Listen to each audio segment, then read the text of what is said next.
Let me start by saying that Peter Terry was addicted to heroin. We were friends in college and continued to be after I graduated. Notice that I said I. He dropped out after about 2 years of barely cutting it. After I moved out of the dorms and into a small apartment, I didn't see Peter as much. We would talk online every now and then, but there was a period where he wasn't online for about 5 weeks straight. I wasn't worried. He was a pretty notorious flake and drug addict, so I assumed he just stopped caring. Then, one night, I saw him log on.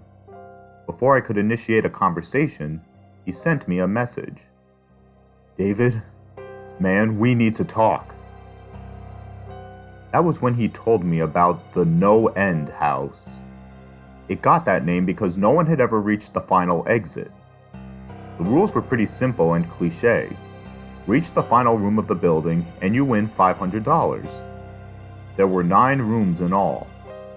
The house was located outside the city, roughly 4 miles from my house. Apparently Peter had tried it and failed. He was a heroin and who knows what the fuck addict, so I figured the drugs got the best of him and he wigged out at a paper ghost or something. He told me it would be too much for anyone, that it was unnatural. I didn't believe him. I told him I would check it out the next night, and no matter how hard he tried to convince me otherwise, $500 sounded too good to be true. I had to go, so I set out the following night. When I arrived, I immediately noticed something strange about the building. Have you ever seen or read something that shouldn't be scary, but for some reason it sends a chill up your spine? I walked toward the building, and my feeling of uneasiness only intensified as I opened the front door. My heart slowed, and I let out a relieved sigh as I entered. The room looked like a normal hotel lobby decorated for Halloween. The sign was posted in place of a worker. It read, "Room 1 this way. 8 more follow. Reach the end and you win." I chuckled and made my way to the first door. The first area was almost laughable. The decor resembled the Halloween aisle of a Kmart, complete with sheet ghosts and animatronic zombies that gave a static growl when you passed by. At the far end was an exit. It was the only door besides the one I entered through. I brushed through the fake spiderwebs and headed for the second room. I was greeted by fog as I opened the door to room 2. The room definitely upped the ante in terms of technology. Not only was there a fog machine, but a bat hung from the ceiling and flew in a circle. Scary. They seemed to have a Halloween soundtrack that one would find in a 99-cent store on loop somewhere in the room. I didn't see a stereo, but I guess they must have used a PA system. I stepped over a few toy rats that wheeled around and walked with a puffed chest across to the next area. I reached for the doorknob, and my heart sank to my knees. I did not want to open that door. A feeling of dread hit me so hard I could barely even think. Logic overtook me after a few terrified moments, so I shook off the dread and entered the next room. Room 3 is when things began to change. On the surface, it looked like a normal room. There was a chair in the middle of the wood-paneled floor. A single lamp in the corner did a poor job of lighting the area, casting a few shadows across the floor and walls. That was the problem. Shadows, plural. With the exception of the chairs, there were others. I had barely walked into the door and I was already terrified. It was at that moment that I knew something wasn't right. I didn't even think as I automatically tried to open the door I came through. It was locked from the other side. That set me off.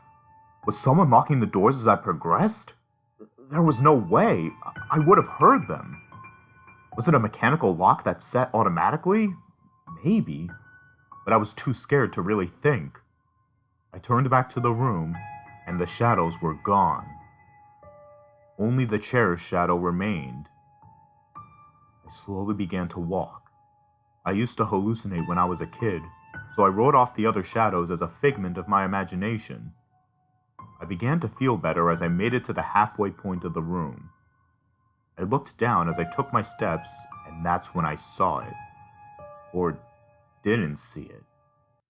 My shadow wasn't there. I didn't have time to scream. I ran as fast as I could to the other door and flung myself without thinking into the room beyond. The fourth room was possibly the most disturbing. As I closed the door, all light seemed to be sucked out and put back into the previous room. I stood there, surrounded by darkness, not able to move. I'm not afraid of the dark and never have been, but I was absolutely terrified. I held my hand in front of my face, and if I didn't know what I was doing, I would never have been able to tell. Darkness doesn't describe it. I couldn't hear anything. It was dead silence. When you're in a soundproof room, you can still hear yourself breathing. You can hear yourself being alive. I couldn't. I began to stumble forward after a few moments, my rapidly beating heart the only thing I could feel. There was no door in sight. I wasn't even sure if there was one this time. The silence was then broken by a low hum. I felt something behind me. I spun around wildly but could barely even see my nose. But regardless of how dark it was, I knew something was there. The hum grew louder, closer. It seemed to surround me, but I knew whatever was causing the noise was in front of me, inching closer. I took a step back. I had never felt this kind of fear. I can't really describe true fear. I wasn't even scared I was going to die. I was scared of what the alternative was. Then the lights flashed for a second, and I saw it. Nothing. I saw nothing, and I know I saw nothing there. The room was again plunged into darkness, and the hum became a wild screech. I screamed in protest. I couldn't hear this goddamn sound for another minute. I ran backwards, away from the noise, and fumbled for the door handle. I turned and fell into room 5. Before I describe room 5, you have to understand something.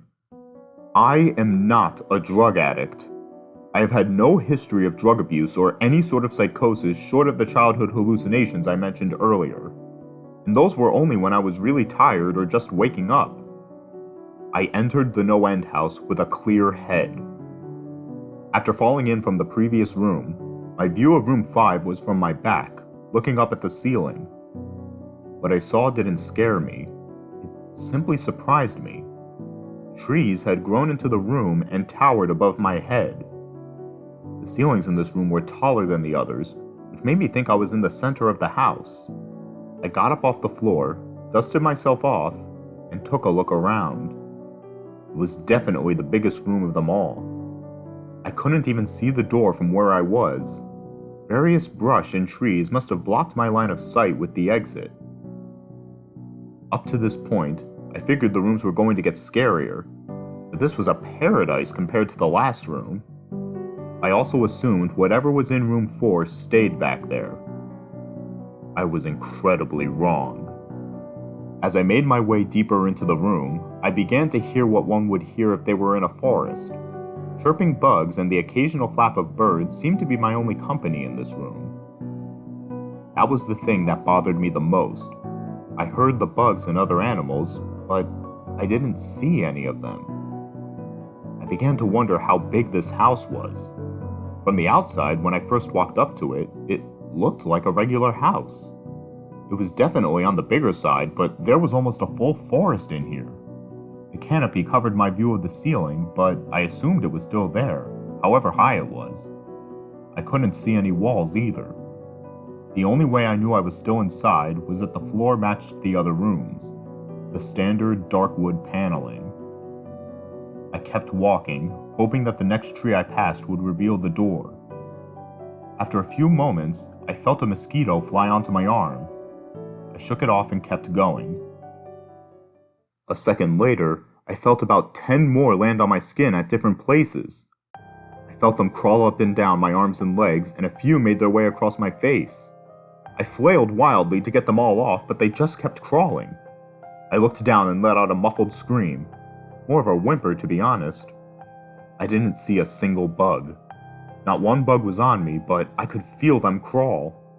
I heard them fly by my face and sting my skin, but I couldn't see a single one. I dropped to the ground and began to roll wildly. I hated bugs, especially ones I couldn't see or touch. But these bugs could touch me, and they were everywhere. I began to crawl. I had no idea where I was going. The entrance was nowhere in sight, and I still hadn't even seen the exit. So I just crawled, my skin wriggling with the presence of those phantom bugs. After what seemed like hours, I found the door. I grabbed the nearest tree and propped myself up, mindlessly slapping my arms and legs to no avail. I tried to run, but I couldn't. My body was exhausted from crawling and dealing with whatever it was that was on me. I took a few shaky steps to the door, grabbing each tree on the way for support. It was only a few feet away when I heard it.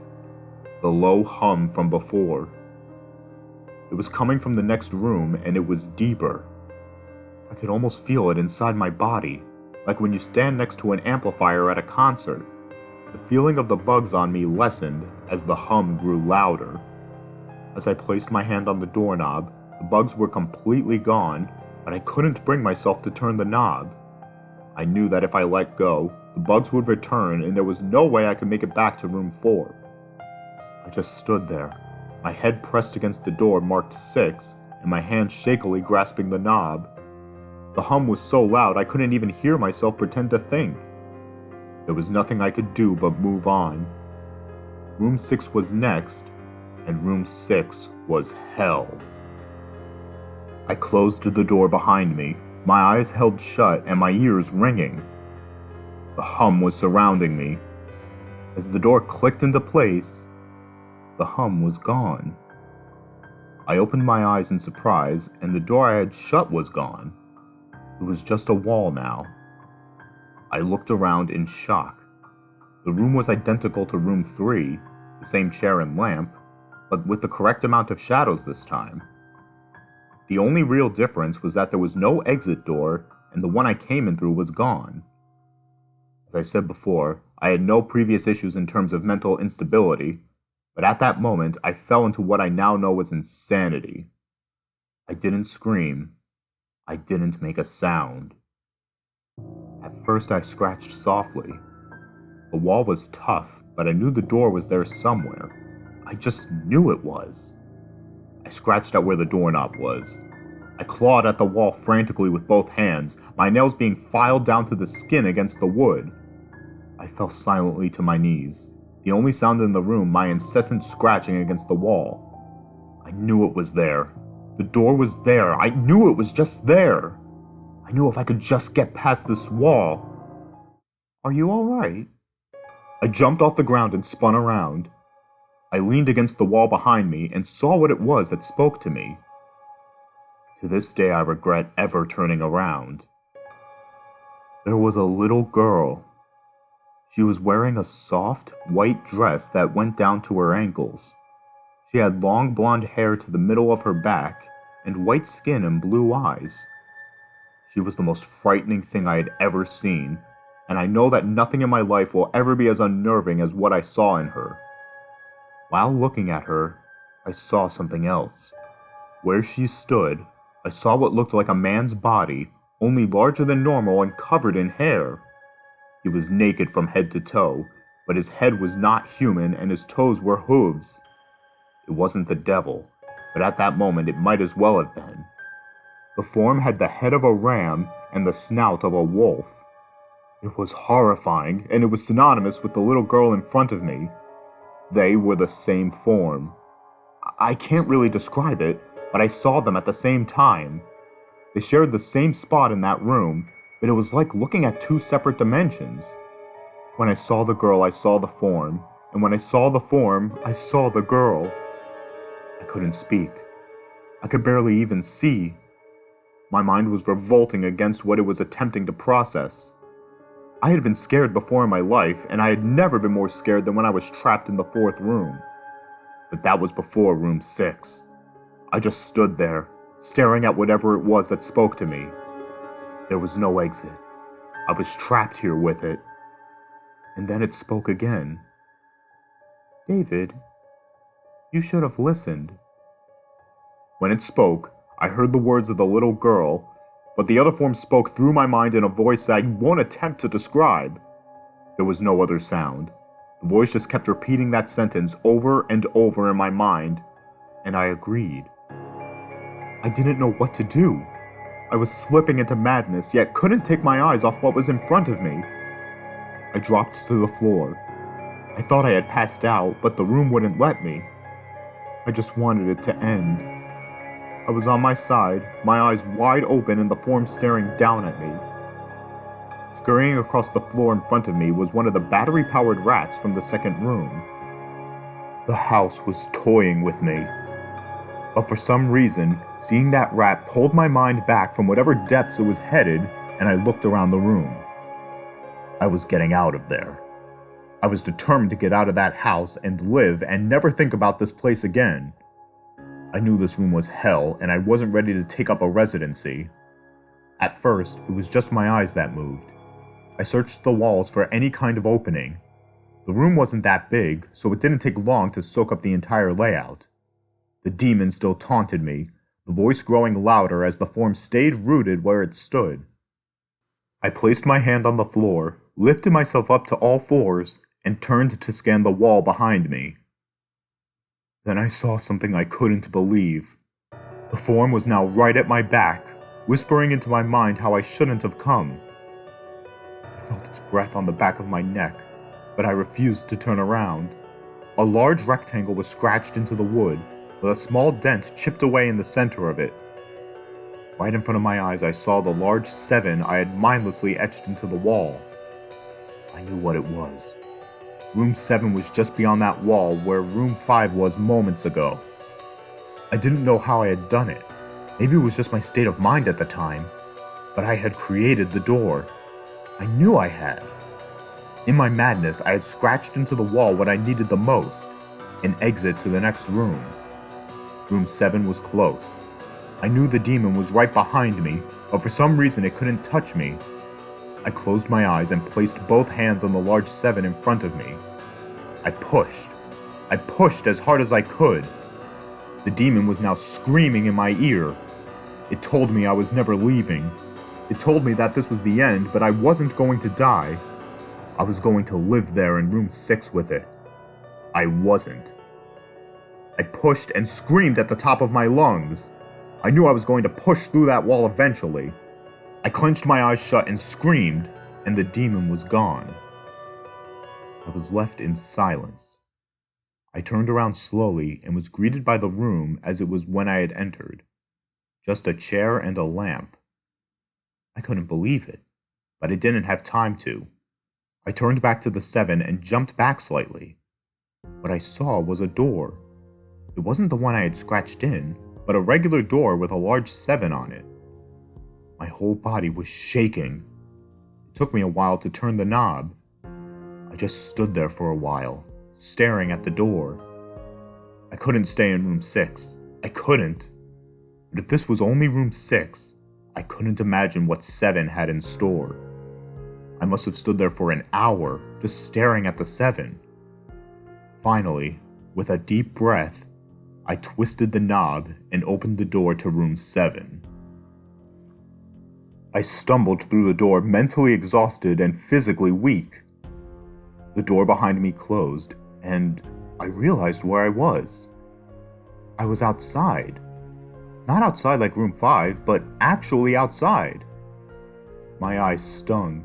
I wanted to cry. I fell to my knees and tried, but I couldn't. I was finally out of that hell. I didn't even care about the prize that was promised. I turned and saw that the door I just went through was the entrance. I walked to my car and drove home, thinking of how nice a shower sounded. As I pulled up to my house, I felt uneasy. The joy of leaving No End House had faded, and dread was slowly building in my stomach. I shook it off as residual from the house and made my way to the front door. I entered and immediately went up to my room. There on my bed was my cat, Baskerville. He was the first living thing I had seen all night, and I reached to pet him. He hissed and swiped at my hand. I recoiled in shock, as he had never acted like that. I thought, whatever, he's an old cat. I jumped in the shower and got ready for what I was expecting to be a sleepless night. After my shower, I went to the kitchen to make something to eat. I descended the stairs and turned into the family room. What I saw would be forever burned into my mind. My parents were lying on the ground, naked and covered in blood. They were mutilated to near unidentifiable states. Their limbs were removed and placed next to their bodies, and their heads were placed on their chests, facing me. The most unsettling part was their expressions. They were smiling, as though they were happy to see me. I vomited and sobbed there in the family room. I didn't know what had happened. They didn't even live with me at the time. I was a mess. Then I saw it. A door that was never there before. A door with a large 8 scrawled on it in blood. I was still in the house. I was standing in my family room, but I was in room 7. The faces of my parents smiled wider as I realized this. They weren't my parents. They couldn't be. But they looked exactly like them. The door marked 8 was across the room, behind the mutilated bodies in front of me. I knew I had to move on, but at that moment I gave up. The smiling faces tore into my mind. They grounded me where I stood. I vomited again and nearly collapsed. Then the hum returned. It was louder than ever, and it filled the house and shook the walls. The hum compelled me to walk. I began to walk slowly, making my way closer to the door and the bodies. I could barely stand, let alone walk, and the closer I got to my parents, the closer I came to suicide. The walls were now shaking so hard it seemed as though they were going to crumble. But still the faces smiled at me. As I inched closer, their eyes followed me. I was now between the two bodies, a few feet away from the door. The dismembered hands clawed their way across the carpet towards me, all while the faces continued to stare. New terror washed over me and I walked faster. I didn't want to hear them speak.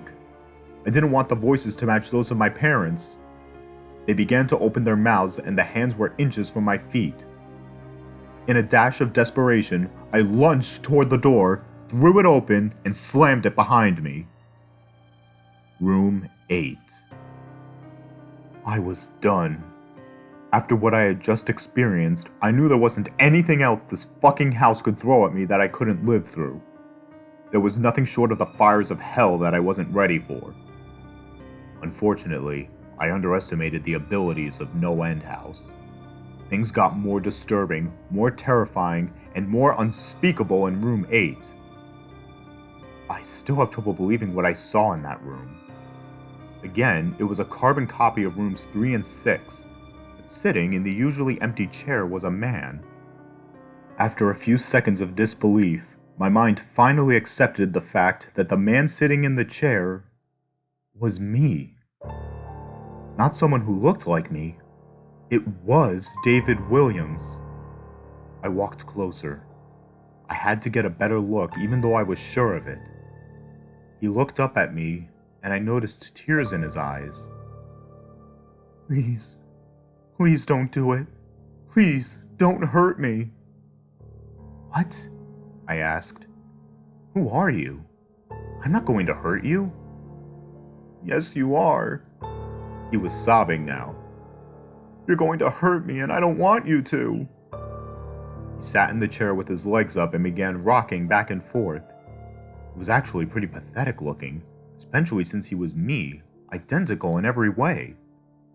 Listen, who are you? I was now only a few feet from my doppelganger. It was the weirdest experience yet, standing there talking to myself. I wasn't scared, but I would be soon. Why are you? You're going to hurt me! You're going to hurt me if you want to leave! You're going to hurt me! How are you saying this? Just calm down, alright? Let's try and figure this. And then I saw it. The David sitting down was wearing the same clothes as me, except for a small red patch on his shirt, embroidered with the number 9. "You're going to hurt me! You're going to hurt me! Please don't hurt me!" My eyes didn't leave that small number on his chest. I knew exactly what it was. The first few doors were plain and simple, but after a while they got a little more ambiguous. 7 was scratched into the wall, but by my own hands. 8 was marked in blood above the bodies of my parents.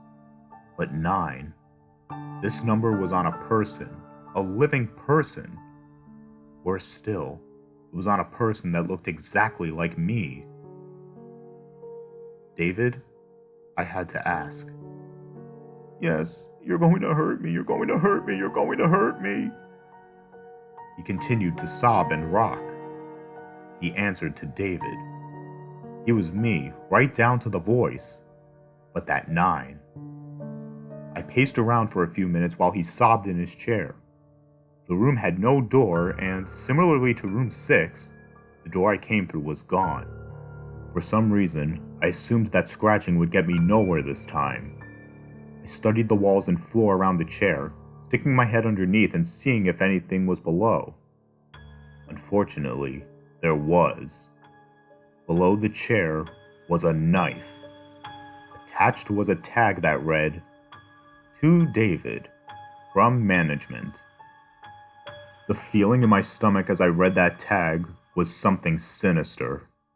I wanted to throw up, and the last thing I wanted to do was remove that knife from under that chair. The other David was still sobbing uncontrollably. My mind was spinning into an attic of unanswerable questions. Who put this here, and how did they get my name? Not to mention the fact that as I knelt on the cold wood floor, I also sat in that chair, sobbing in protest of being hurt by myself. It was all too much to process. The house and the management had been playing with me this whole time. My thoughts for some reason turned to Peter and whether or not he got this far. If he did, he met a Peter Terry sobbing in this very chair, rocking back and forth. I shook those thoughts out of my head. They didn't matter. I took the knife from under the chair, and immediately the other David went quiet. "David," he said in my voice, "what do you think you're going to do?" I lifted myself from the ground and clenched the knife in my hand. "I'm going to get out of here."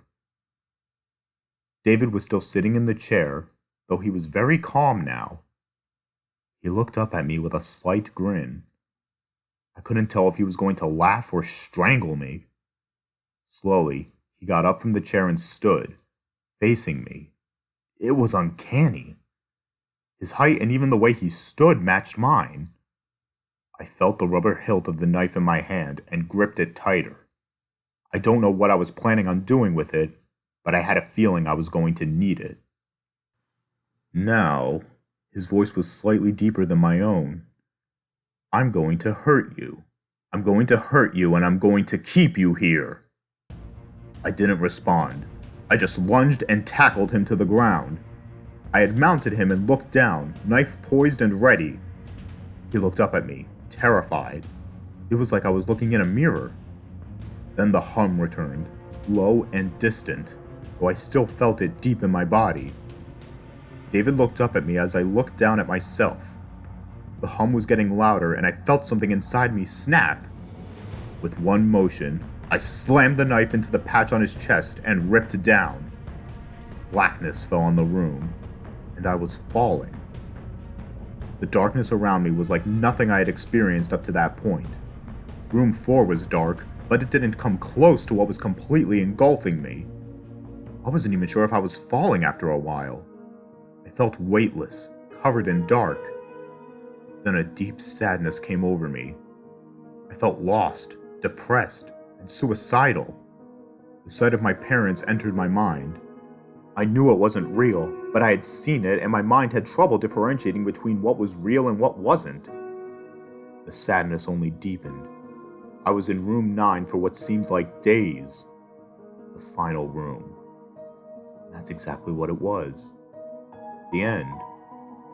No End House had an end, and I had reached it. At that moment, I gave up. I knew I would be in that in-between state forever, a accompanied by nothing but darkness. Not even the hum was there to keep me sane. I had lost all senses. I couldn't feel myself. I couldn't hear anything. Sight was completely useless here. I searched for a taste in my mouth and found nothing.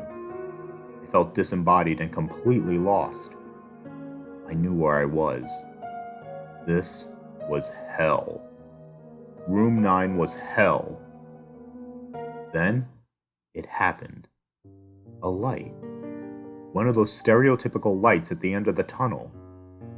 I felt ground come up from below me and I was standing. After a moment or two of gathering my thoughts and senses, I slowly walked toward that light. As I approached that light, it took form. It was a vertical slit down the side of an unmarked door. I slowly walked through the door and found myself back where I started, the lobby of No End House. It was exactly how I left it. Still empty, still decorated with childish Halloween decorations. After everything that had happened that night, I was still wary of where I was. After a few moments of normalcy, I looked around the place trying to find anything different.